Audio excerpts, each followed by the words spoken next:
سیدنا امیر معاویہ رضی اللہ تعالی عنہ آپ کی توہین کی گئی،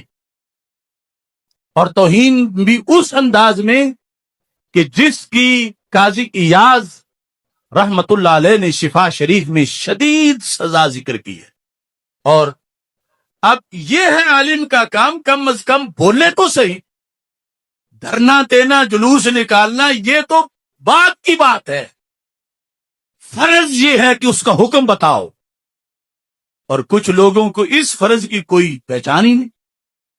ہمارے اسلاف نے لکھا جو سیدنا امیر معاویہ رضی اللہ تعالیٰ عنہ کی توہین کرتا ہے وہ یوں ہی ہے جیسے اس نے حضرت صدیق اکبر رضی اللہ تعالیٰ عنہ کی توہین کی ہے، اور اس کو عام سمجھا جا رہا، اور توہین کرنے والوں کو ان کے تیور دیکھ کے لوگوں نے چپ کا روزہ رکھ لیا۔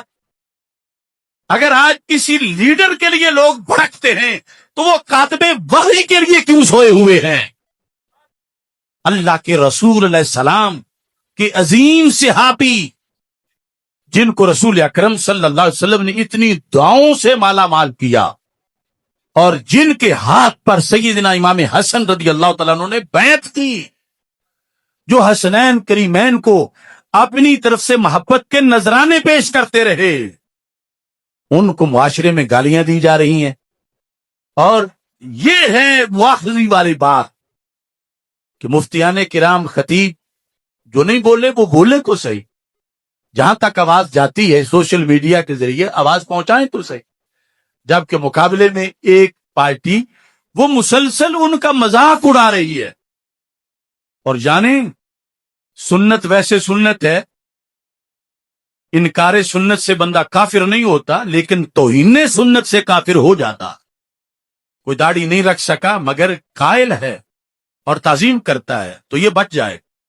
لیکن جو داڑھی کی توہین کرتا ہے اس وہ کفر کا انتخاب کرتا۔ تو شان صحابہ جن ہستیوں کو حاصل ہے،